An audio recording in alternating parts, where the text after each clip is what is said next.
के। तो जो पहले के ईयर्स होते हैं इनको बच्चे के दिमाग में एक पेंटिंग बनना शुरू हो जाती है, एक रिकॉर्डिंग होना शुरू हो जाती है और एक कह लें कि विंडो डेवलप होना शुरू हो जाती है। ये वो फेज़ होती है कि आप जैसा करेंगे वो उसके दिमाग में। इसकी मैं आपको अगर आपको एग्जांपल में समझाऊँ, जैसे फ़र्ज़ करें कि हम आज से 3-4 साल पहले कोई ऐसी चीज़ थी जिसका हमें नहीं पता था कि उसका नेम क्या है। हम कहीं से गुज़रते थे, हमें वो नज़र आती थी। तो आफ्टर सम ईयर्स 2 साल बाद अगर हम पता लगे, किसी ने बताया कि अच्छा इसका ये नाम है, तो अच्छा हम कहेंगे अच्छा इसको ये तो मुझे पता है, मैंने देखी हुई है, इसका बस मुझे नाम ही नहीं पता था। तो सेम यही चीज़ होती है कि बच्चे के दिमाग में वो सारी चीज़ें वहाँ पे पेंटिंग, एक रिकॉर्डिंग, एक रियल बन चुकी होती है। और जैसे ही वो अपनी बलूगत की उम्र में पहुँचता है, जैसे ही वो अपनी सेंसेस की उम्र में पहुँचता है, तो फिर उसके अंदर वो चीज़ें जो फीड हो चुकी होती हैं, वो जस्ट उनकी जो नेमिंग होनी बाकी होती है, बाकी सब कुछ वो वहाँ पे रिकॉर्ड हो चुका हुआ होता है। तो वो रिकॉर्ड आपने कैसे करवाना है, जो पहले 3 इयर्स हैं उनके अंदर आपने बच्चे को सिखाना है how to talk, how to sit, how to listen और हाउ टू रिस्पेक्ट अदर्स। और अच्छा ये हम उसको ऐसे नहीं सिखाएंगे, वहाँ पे हम बच्चे को उस 2 साल 3 साल के बच्चे को हम ये कहेंगे बेटा उसकी रिस्पेक्ट करते रहे, उसको तो उस मतलब का, उसके लफ्ज़ का मतलब भी नहीं पता। जैसे मैंने अभी आपको बताया कि वो चीज़ें उसके फ्लैशबैक में, उसके दिमाग में वहाँ पे एक जगह बना चुकी होंगी। और देन जब वो अपनी सेंसेस की उम्र में आएगा तो वो उसको जस्ट उसका नेम देगा कि अच्छा जो वो काम मेरे दिमाग में है, जो वो किया जाता था वो उसको रिस्पेक्ट बोला जाता है। जो वो तमीज़ से बोलते थे उसको टॉक, उसको मैनर्स बोला जाता है। ये ऐसे कानों से सुना जाता है। तो उसको बस नेमिंग देने वाली बाकी रह चुकी होती है, बाकी सब कुछ वहाँ पे फ़ीड हो चुका हुआ होता है।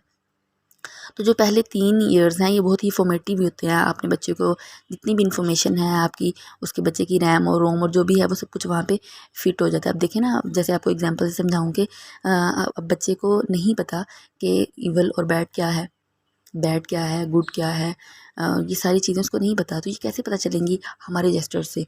आप देखें बच्चा छोटा है ना, तो अगर अचानक से उसकी मदर पास बैठी हैं और बाहर से कोई उठा की आवाज़ आई है, कुछ चीख की आवाज़ आई है या समथिंग एल्स, कुछ भी ऐसी जो शाउटिंग की आवाज़ आई है, तो वो देखेगा फ़ौरन से, वो आवाज़ क्यों नहीं देखेगा, वो पहले मदर को देखेगा, अपनी माँ को देखेगा। तो उसकी माँ के चेहरे के तासुरात अगर उस आवाज़ को सुनने के बाद अच्छे हैं, तो वो उसके दिमाग में ये चीज़ बैठ जाएगी कि ये चीज़ बुरी है।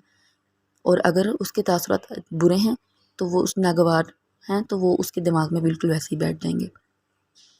तो बिल्कुल वैसे ही जैसे मैं जब बताया कि हमने इस दौरान बच्चा सीखता है कि बात कैसे करनी है। देखिए 3 साल के बाद बच्चा बात करना शुरू कर देता है। वो पहले कोशिश करता है, वो देखता है कि उसके इर्द-गिर्द के लोग बोल रहे हैं, तो वो कोशिश करता है मम्मा, मम्मा, बाबा ऐसे बोलना शुरू करता है, अपनी ज़ुबान को हिलाना शुरू करता है। आफ्टर 3 इयर्स वो बोलना शुरू कर देता है। 2.5-3 साल के बाद बच्चा बोलना शुरू कर देता है। तो पहले वो जो 3 साल है वो सीखता है कि बोलना कैसे है। तो अगर आप उसके सामने, बच्चे के सामने अच्छे मैनर्स में अगर आप किसी से बात कर रहे हैं तो तमीज़ से बात कर रहे हैं, किसी को आवाज़ दे रहे हैं तो तमीज़ से बेटा या उसका नेम लेके आवाज़ दे रहे हैं, तो उस बच्चे को देखें उसको आहिस्ता-आहिस्ता पता लगना शुरू हो जाता है कि ये मेरी माँ है, ये मेरा बाप है, ये बहन है और ये भाई है, और उनके नेमिंग भी आहिस्ता-आहिस्ता वो बोलना शुरू कर देता है। तो उसके वो जो मेमोरी होती है वो वहाँ पे रिकॉर्ड हो रही होती है। उसको बाद में जैसे उसने नेमिंग उसको देनी होती है। तो आपने पहले जो 3 इयर्स हैं इसमें आपने कोशिश करनी है कि जो भी उसकी मेमोरी बच्चे के अंदर आप डाल रहे हैं वो एकदम से, वो सारी ज़िंदगी उसके साथ चलेगी, वो एकदम परफेक्ट होनी चाहिए। बाद में आप उसको चेंज नहीं कर सकते, ये याद रखें। जो बच्चे की तरबियत की एज है वो ये पहले जो फेजेज़ हैं वो 1 से 13 ईयर्स तक, 14 ईयर्स तक जो है वो, उसमें आपने जो कुछ भी वो करना है ये पहले 14 साल ही बच्चे की, अगर आपने ये बच्चे को दे दिए ना, ये 14 साल अगर आपने बच्चे को दे दिए तो समझे आपकी बाकी की जो उम्र है वो आप पुरसुकून होकर सो सकते हैं। बाद में आप किसी को ये नहीं कहेंगे कि ये बच्चा मेरा नाफरमान था। बाद में जब आप उसकी शादी करेंगे तो आप ये नहीं कह सकेंगे कि ये बीवी का गुलाम है, ये नहीं देखता। तो ये सारी चीज़ें आपने इन 14 साल की उम्र में, बस मेहनत है 14 साल में बहुत। और अल्लाह ताला ने नस्ल हमें हर औरत को अगर करने का कहा है तो ये बहुत मुश्किल काम है और हम कर सकते हैं। हम आने वाली नस्लों में को अच्छा सर्व कर सकते हैं, लेकिन इसमें स्ट्रगल ज़्यादा है, इसमें बोलना ज़्यादा पड़ता है, इसमें मेहनत ज़्यादा लगती है। तो कोशिश कर सकते हैं हम। तो आपने कोशिश यही करनी है कि ये नहीं समझना कि ये बच्चा 3 साल के बाद हम इसको समझाना शुरू करेंगे, इसको कुछ नहीं पता। नहीं, उसको सब कुछ पता होता है, उसके फ्लैशबैक में चीज़ें जमा हो रही होती हैं। उसको पता होता है कि हमने जब कोई गलत वर्ड बोलता है तो अचानक से हम कोई चुप कर जाते हैं या अपने मुंह पे हाथ रख लेते हैं तो उसको पता होता है कि इंप्रेशन ऐसे ये गलत है, ये गलत है। और अगर किसी ने कुछ अच्छे जुमला